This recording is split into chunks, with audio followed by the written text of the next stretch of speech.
उसी का शहर, वही मुद्दई, वही मुंसिफ। हमें यकीन था कसूर हमारा ही निकलेगा। एक खबर, एक न्यूज से पूरा देश, पूरा मुल्क सख्ते में है। हर किसी की जबान पर एक ही सवाल है, क्या ऐसा भी हो सकता है? क्या यह भी मुमकिन था? कुछ बड़े बुजुर्ग तो यहां तक कह रहे हैं कि अब यही देखना बाकी था।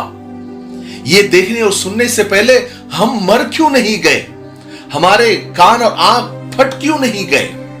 क्योंकि जिस देश में, जिस मुल्क में नारी के सम्मान में बड़ी बड़ी बातें की जाती हो, बड़े बड़े बयान दिए जाते हो, सख्त से सख्त कानून बनाए जा रहे हो, रेप, गैंग रेप जैसे क्रूर अपराध यानी सफाक मुजरिमों को ऑन द स्पॉट सजा देने की तरफदारी की जाती हो, जिस देश में रेप के मुजरिमों का इनकाउंटर करने वाली पुलिस पर फूल बरसाए जाते हो, उसी देश में जब 11 सफाक कातिल, रेपिस्ट, मर्डर को रिहाई जब मिल जाती है तो हंगामा होना, दुख होना, हर्ट होना फितरी बात है। यहां पर मुझे शबनम नकवी का एक शेर याद आ रहा है कि वही इंसाफ के कातिल नजर आए जमाने में जो अपने हाथ में इंसाफ का तराजू लिए घूमते हैं। लोग पूछ रहे हैं कि ये कैसे हो सकता है कि हामिला औरत, नाबालिग बच्चियों की इज्तिमाई असमत दरी, गैंग रेप करने और सबको बेरहमी से कत्ल करने के बाद ऐसे घिनौने मुजरिमों को रिहाई कैसे मिल सकती है? क्या इससे उन लोगों को हिम्मत नहीं मिलेगी जो मुजरिमाना सोच रखते हैं या जुर्म करने की या गुनाह करने की सोच रहे हैं, लेकिन सिर्फ सख्त कानून के डर से रुके हुए हैं? चारों तरफ से इस हरकत की भरपूर मजम्मत हो रही है, कंडेम हो रहा है और होना भी चाहिए। और सितम, बालाए सितम इन छूटने वाले लोगों को, बल्कि छोड़े गए लोगों को जब इस्तकबाल किया जाता है, यानी उन्हें मिठाई खिलाई जाती है, उनके पैर छुए जाते हैं, तो ईमानदार, सच्चे, देशभक्त लोगों के सीने जल जाते हैं और उनका इस्तकबाल करने वालों की मानसिकता समझ में आती है। बिल्किस बानो ने जब ये इस फैसले के बारे में उनसे पूछा गया तो उन्होंने कहा कि मैं हैरान हूं, मुझे और मेरे खानदान की जिंदगी बर्बाद करने वाले रिहा कैसे हो सकते हैं?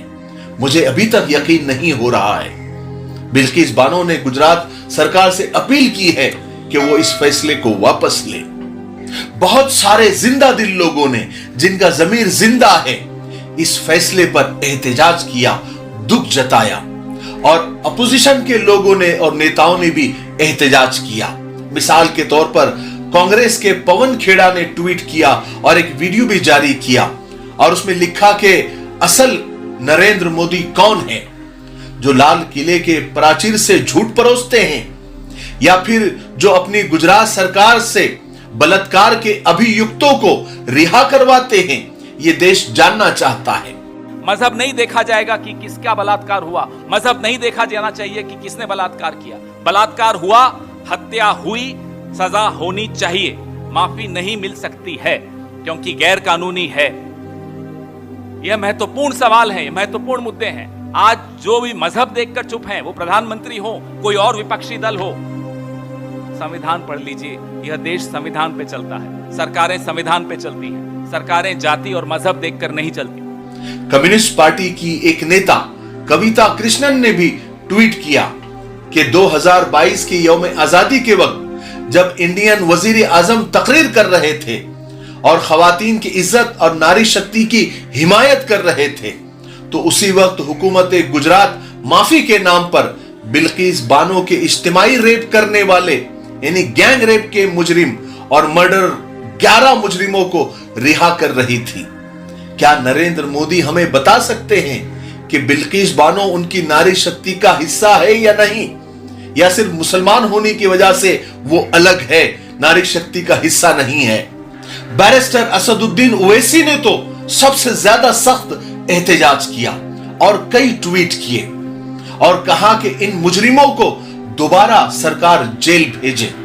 اور بیرسٹر اسد الدین اویسی نے نیوز چینلوں پر بیٹھی خواتین کو بھی مشورہ دیا اور ان کو للکارا کہ آپ خاموش کیوں ہو. تمام خواتین اینکروں کو اس کے خلاف آواز اٹھانے کی ضرورت ہے اور کہا کہ بلقیس بانو کو مسلمان کے چشمے سے مت دیکھیے, یہ ایک انصاف کا مسئلہ ہے. آپ کے چینلوں پہ جو مسلم مہیلائیں اینکر ہیں, میں ان سے پوچھنا چاہ رہا ہوں آپ کیوں خاموش بیٹھی ہیں؟ آپ تو مہیلا ہیں نا, آپ تو ہم سے زیادہ تکلیف سمجھ سکتی ہیں اس بلقیس بانو کی. آئے دن مہیلاؤں پر ظلم ہوتا ہے, غلط باتیں کی جاتی ہیں. کم سے کم ان لوگوں کو تو سوچنا چاہیے کہ آج بلقیس بانو ہے, کل کسی سے بھی ہوگا. پھر یہ بلقیس بانو کو صرف مسلمان ہونے کے چشمے سے مت دیکھیے, یہ ایک انصاف کا مدعا ہے. اور ہم بھارت سرکار سے, پردھان منتری سے ڈائریکٹ ہم یہ ڈیمانڈ کرتے ہیں کہ ان کا جو ریلیز آرڈر ہے اس کو کینسل کر کے ان تمام کو جیل کو بھجایا جائے. خیر, ایک بات کا رونا ہو تو آنسو آئے, ہزار باتوں کے لیے کہاں سے جگر لائے. بہرحال ہمیں تو بڑا دکھ ہوا, بلکہ اس ملک کی اکثریت جو درد دل رکھتی ہے, جو انصاف پسند ہے, سب کو دکھ ہوا, سب کو ہرٹ ہوا, سب افسوس میں ہیں. آپ اس فیصلے کے بارے میں کیا سوچتے ہیں؟ ہندو مسلم کا چشمہ نکال کر کمنٹ ضرور کریں, ہم آپ کے کمنٹ پڑھتے ہیں. اور اخیر میں یہ کہنا چاہتا ہوں کہ اتنے اہم مدے پر ہمارے پردھان منتری کی خاموشی مجھے حیرت میں ڈال دیتی ہے.